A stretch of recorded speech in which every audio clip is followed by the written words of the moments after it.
Buongiorno Luigi, mi fa molto piacere di vederti anche in modo via Skype in questo periodo un po' strano di confino.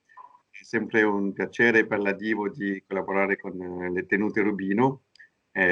Spero che sia tutto bene nella Puglia per voi. Buongiorno, grazie per averci contattato. Come vedi, oggi è una giornata piena di sole, le vigne stanno già partendo con la ripartenza primaverile. Purtroppo questo coronavirus ci tiene a casa, quindi non riusciamo a socializzare se non attraverso, voglio dire, questa tecnologia. E quindi oggi ci piacerebbe raccontarvi di questo viaggio in Puglia attraverso la nostra etichetta.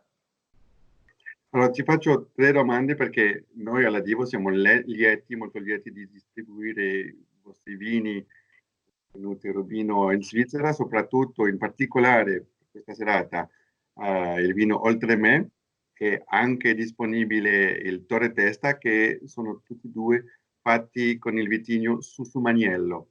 Sì. Allora potresti dirci un po' di più sull'enorme lavoro di recupero che avete fatto su questo vitigno rarissimo Susumaniello?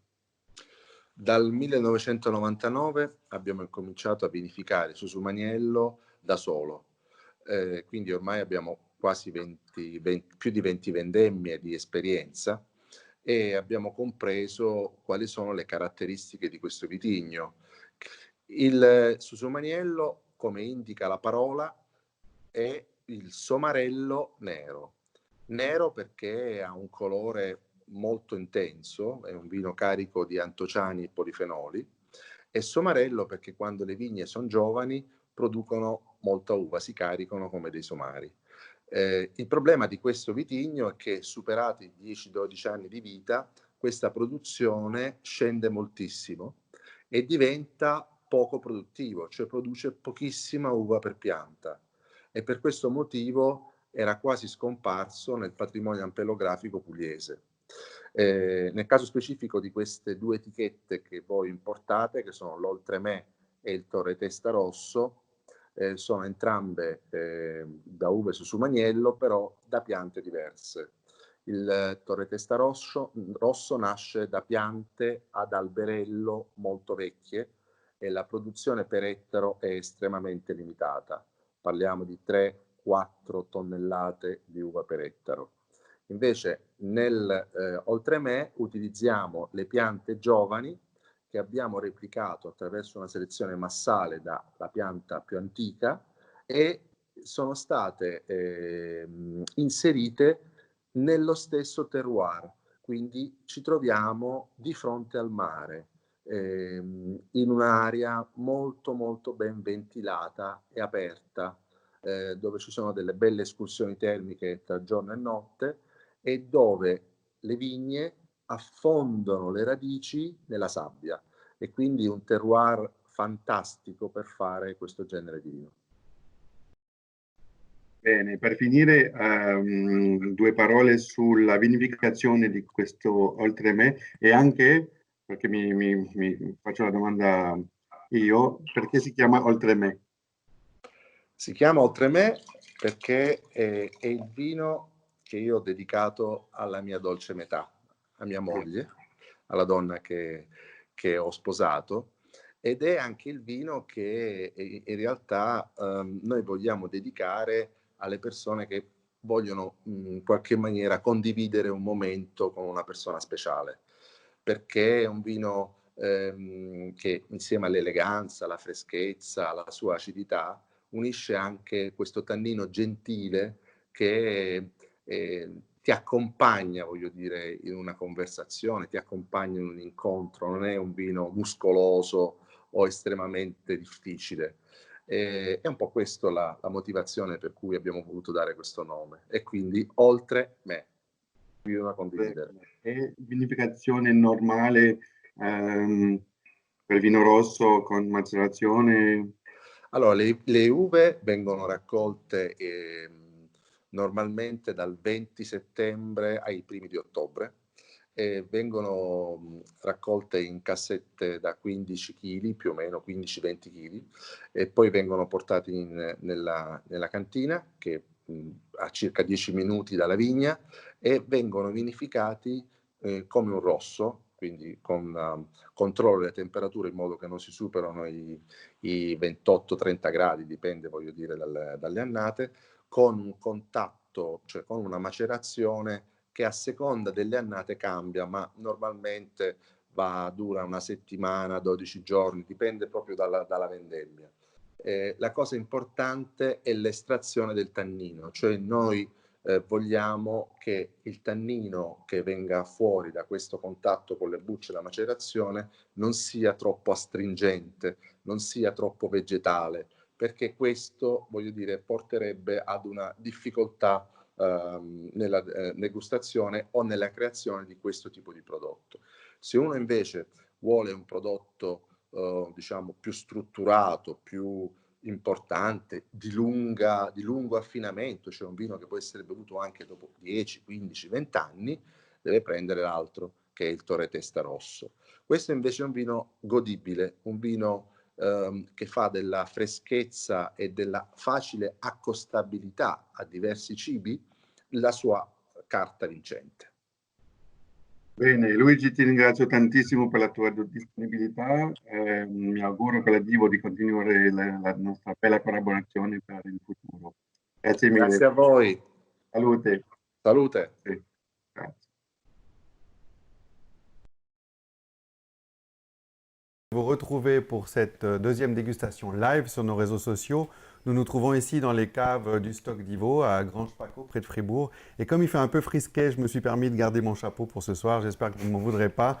Certaines personnes ne me reconnaissent pas quand je n'ai pas mon chapeau, c'est pour ça. Je suis très heureux de présenter avec notre ami Clément ce soir un vin italien. C'est aussi une manière de faire une pensée à tous nos amis italiens qui vivent cette période très très difficile. Donc on soutient bien sûr les vins suisses, mais on soutient aussi les vins italiens, ils en ont besoin et on en a beaucoup chez Divo. Donc c'est l'occasion de déguster avec vous ce soir un vin de Tenute Rubino. Tenute Rubino, c'est une entreprise familiale du sud de l'Italie, dans les Pouilles, dans la région de Brindisi. Et c'est une entreprise qui a été fondée en 1999 par Luigi Rubino, que vous avez entendu tout à l'heure. Il a récupéré des vignes de ses ancêtres qui vendaient plutôt aux coopératives. Et puis Luigi Rubino, c'est un visionnaire, c'est un passionné, c'est quelqu'un qui croit en son patrimoine. Et il a voulu récupérer le cépage local Susumaniello, comme il l'a expliqué tout à l'heure. Et bien lui en a pris parce qu'à l'époque, les gens n'y croyaient pas trop. Les gens, avec les soutiens de l'Union européenne, préférait planter des choses beaucoup plus faciles, voire des cépages internationaux. Et il fait partie des gens qui ont cru au patrimoine, ce qui n'était pas une mince affaire. Le vin que nous dégusterons est issu de jeunes vignes qui ont été plantées en 2004. Et ces vignes sont obtenues à partir de greffons pris sur la plus vieille vigne du domaine, qui a 75 ans. Donc il a tout ce travail de récupération de matériel végétal. Et comme vous le savez, moi je suis très attaché à la sauvegarde du patrimoine, je suis très attaché à la mise en avant des cépages locaux. Et là, on a un exemple parfait avec cette histoire autour du Susumaniello. Pour les membres qui ont conservé la revue Terroir, c'était la revue numéro 86 de février 2019. Vous avez 2 pages entières sur Tenute Rubino dans lesquelles vous pouvez avoir des informations sur la cave, ce vin et les autres vins de Tenute Rubino que nous importons avec Divo. Alors sur ce cépage, nous ne savons pas grand-chose. Les Tenute Rubino sont ceux qui l'ont sauvé de l'oubli. Comme l'a expliqué Luigi, plus les vignes vieillissent, plus les rendements sont bas. Et quand on veut faire des volumes, de la quantité, eh bien c'est typiquement le cépage qu'on va abandonner au profit d'un autre. Et ce cépage, effectivement, il y a à l'heure actuelle 3 ou 4 caves qui en produisent. Certains le font en pureté, comme disent les Italiens, c'est-à-dire en monocépage. D'autres le mélangent avec le Negro Amaro, avec la Malvasia Nera ou d'autres cépages de la région. Et pour l'histoire, l'origine de ce cépage, eh bien, on pense vraiment qu'il vient de cette région du Salento, dans les pouilles. Et je vous ai préparé un petit diagramme pour vous illustrer la parenté de ce cépage, ce qu'on sait avec le test ADN. Ce sont mes collègues qui ont travaillé sur ce sujet, ce n'est pas moi directement. Mais on voit que ce Susumaniello est un croisement naturel, spontané, qui s'est produit dans les vignes, entre un cépage blanc italien très connu qui s'appelle Garganega, qui est très répandu dans le Veneto, donc au nord, dans la Vénétie. On peut se demander comment il a fait pour avoir un enfant dans le sud, mais avec le test ADN, on peut pister, on peut tracer un petit peu les cépages et on l'a trouvé à différentes régions dans toute l'Italie, même jusqu'en Sicile, sous différents noms. Donc le Garganega a été répandu partout. Et puis l'autre parent est un cépage très très bizarre qui s'appelle Uva Sogra, qu'on appelle aussi Uva Sacra. Et c'est un raisin de table, ça veut dire que c'est un raisin pour lequel on ne fait pas de vin d'habitude, on l'utilise pour le manger.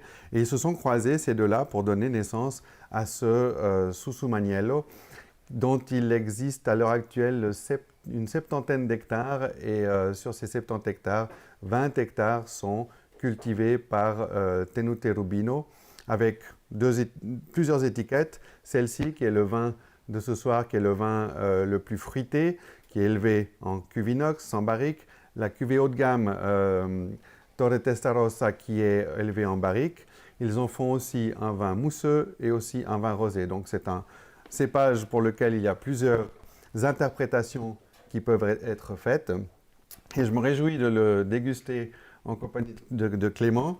Je vais d'ailleurs te laisser officier. Merci bien. Avec la bouteille. Je vais œuvrer. Tu fais ça mieux que moi.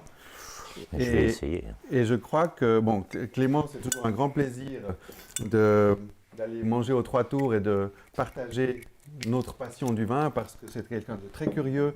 Tu es très ouvert à des cépages un petit peu bizarres. Tu m'as fait découvrir des choses incroyables. Mais en l'occurrence, celui-là, je crois que tu ne le connais pas. Non, c'est la première fois que j'ouvre ce cépage. Donc c'est un grand honneur pour moi de le partager avec toi et puis de voir ce qu'il y a dedans. Parce qu'en fin de compte, de toute ma vie, j'ai jamais dégusté ce vin. Bon, on ne t'en veut pas parce que jusqu'à il y a peu, c'était qu'un seul producteur qui en faisait et puis on l'avait chez Divo, donc on ne le trouve pas forcément partout. Mais je suis très curieux d'avoir ton avis sur ce cépage. Susumaniello, comme l'a dit Luigi, ça vient du dialecte. Somarello, c'est un petit âne, c'est un baudet, plutôt un mâle reproducteur, donc c'est un baudet qui porte en général des grosses charges. Et quand il est jeune, ce cépage produit énormément. Et après une dizaine d'années, comme il nous l'a expliqué, eh bien, il commence à perdre sa productivité jusqu'à avoir un rendement quasiment ridicule. Donc les anciens en avaient marre, ils l'ont arraché et Tenute Rubino l'ont conservé. Alors, on t'écoute pour la dégustation. Santé.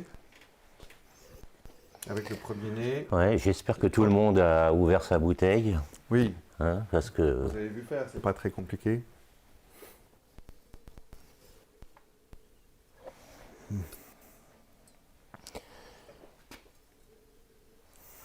Bon, le nez, on est déjà sur un nez qui est vraiment très expressif. On part vraiment sur des jus noirs. On a l'impression un peu d'écraser un petit peu ces gros bigarros, ces grosses cerises, légèrement confiées un peu au nez. Des notes un petit peu de pruneaux, des pruneaux un peu cuits en macération. On sent le soleil, on sent... Ouais, là, on est quand même sur un vin sudiste. Ah ouais, la proximité de la mer, l'influence iodée. Une belle couleur, c'est très violacé. C'est un cépage qui est très riche en anthocyanes. Les anthocyanes, ce sont les pigments de couleur des raisins rouges.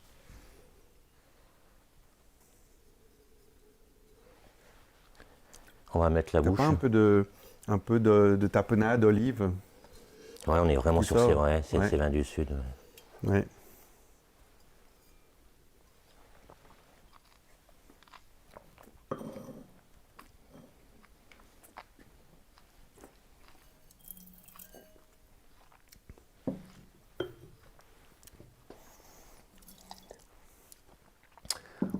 En bouche, on est sur une belle matière, c'est rond, c'est tendre.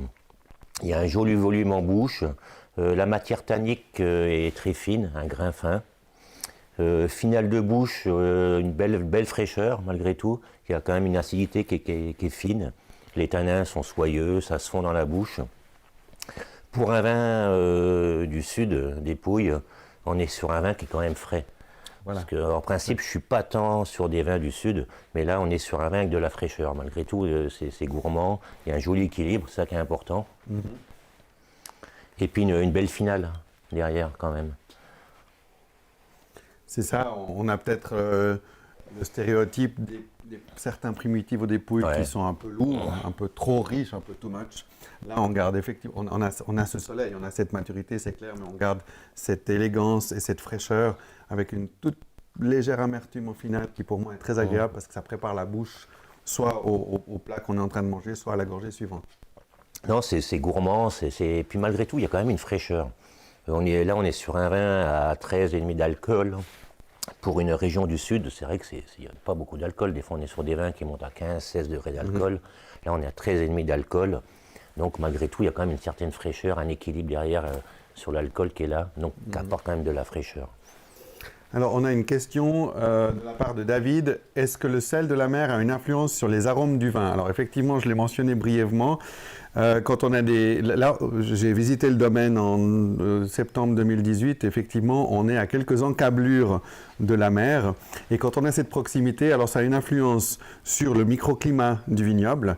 Effectivement, ça crée des amplitudes thermiques entre le jour et la nuit qui sont plus importantes et qui sont favorables à une meilleure maturité des raisins, une meilleure maturité des tanins. Et puis, j'ai parlé d'un côté iodé. Moi, je le ressens en bouche, ce côté iodé. Effectivement, alors je ne sais pas si c'est psychologique ou pas, mais très souvent, quand on a des vignes qui sont proches de la mer, on a ce côté salin qui apparaît en fin de bouche. Alors, comment se fait le transfert? Scientifiquement, je ne pense pas qu'on puisse le prouver, mais c'est plutôt une perception de dégustation, une perception organoleptique qui m'est apparue sur ce vin. Je ne sais pas si tu l'as partagé. Ouais, non, tous ces vins proches de la mer, ça apporte une fraîcheur énorme. Déjà par les vents, on est sur des vignes qui sont beaucoup plus fraîches.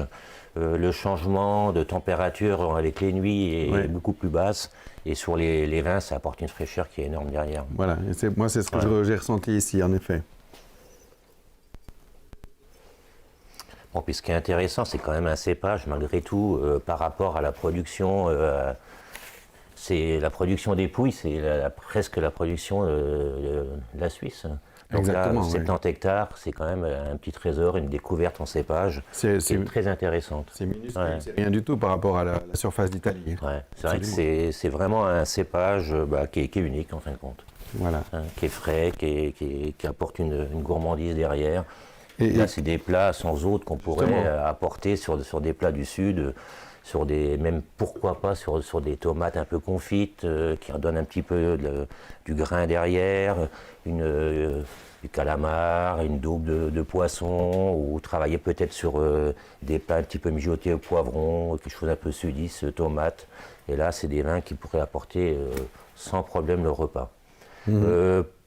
Température de service, moi je partirais presque quand même sur je le descendrais quand même un peu en température.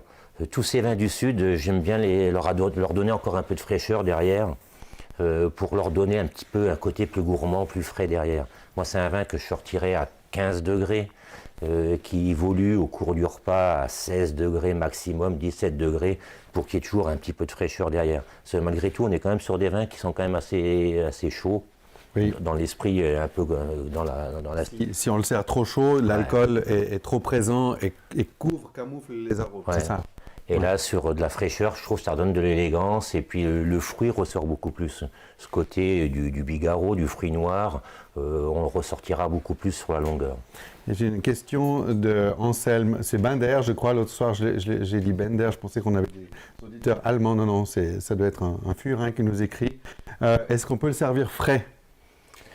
Je dirais pas frais, mais à une température, sortir de cave peut-être à 12-14 degrés en fonction des caves, et puis que ça monte gentiment dans le verre.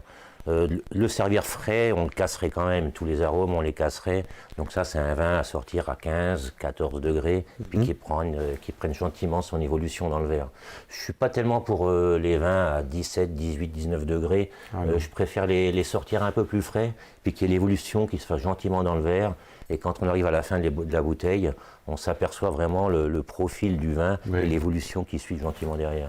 Je ne sais pas si tu as peut-être souvent des clients qui disent « Ah, mais on dit qu'il faut servir le vin chambré ». Il faut savoir que cette expression date de l'époque où il n'y avait pas de chauffage central et les chambres étaient à 15-16 degrés. Non, c'est clair. Donc, comme là dans la cave. C'était juste à l'époque, mais c'est plus juste aujourd'hui. Là dans la cave, on a la veste. Voilà. Donc là, on pourrait la sortir, la bouteille, la cave, et puis gentiment la mettre à table, l'ouvrir, et puis qu'il s'épanouisse sur une petite entrée tomatée avec du basilic, un peu des herbes, puis après suivre sur un petit poisson, poivron. Je pense que la soirée serait pas mal avec ce vin. On passerait une belle soirée. Exactement. Ouais. En attendant de pouvoir aller physiquement dans les Pouilles pour passer une soirée au bord de la mer Ça avec un vin comme ça, je crois qu'on va devoir attendre encore un petit moment. Est-ce qu'il y a d'autres questions? Je n'en trouve pas. Je crois que c'était une découverte pour toi. Ouais, c'est une première pour moi de déguster ce cépage, ce vin. Et puis une autre approche des vins que je me mets dans la tête, toujours des vins des Pouilles, où souvent on est sur des vins assez lourds, qui n'est pas forcément mon profil de vin. J'aime bien les vins assez tendus, assez droits. Et là, malgré tout, on est sur des notes de fruits noirs et qui apportent quand même une certaine fraîcheur en finale, des vins gourmands, des vins de plaisir. Et là, on est sur des vins, je pense qu'on peut donner sans problème à un public assez ouvert d'esprit et qui plaise un peu à tout le monde. Voilà. Parce que c'est quand même pas un vin qui est trop pointu sur les masses tanniques, sur les acidités astringentes, l'amertume derrière. On est quand même sur un vin qui est rond, du fruit, puis un vin plaisant. Et là, on nous demande, Carla nous demande s'il faut décanter le vin. C'est peut-être pas la même réponse que l'autre jour, parce que chaque typologie amène une réponse différente. Moi, ça, c'est un vin, personnellement, que je ne mettrais pas en carafe. L'ouverture de la bouteille, c'est tellement des vins qui sont compacts sur le fruit noir, ces notes un petit peu sudistes, les notes d'olive, ces notes un peu cuir, confit, cannelle un peu derrière. L'évolution, elle se fait tout de suite. C'est des vins à croquer directement. Très bien. En tout cas, merci. On n'a plus de questions, je te remercie beaucoup. C'était un grand plaisir de partager ce vin avec toi, parce que comme c'est la première fois. C'est une première pour moi, ce cépage et ce vin. Eh ben, c'est ça qu'on aime chez Divo, c'est découvrir des choses un peu spéciales, des cépages rares, des vins authentiques, des vignerons passionnés. C'est l'exemple que nous avons eu avec Luigi Rubino. Je vous remercie de nous avoir suivis lors de cette dégustation live. Merci Clément pour ta présence. On se retrouve la semaine prochaine avec 2 autres vins. Donc on se retrouve mardi soir, 18h, avec un vin du Portugal. C'est Quinta Beira Douro avec ce Vinhas Velhas. Excusez-moi pour la prononciation, c'est un vieille vigne du Portugal. Nous nous réjouissons de vous retrouver à ce moment-là. Et d'ici là, restez chez vous et profitez des vins d'Ivo. Merci beaucoup et bonne soirée. Merci à vous. Merci et santé. Santé. Hein.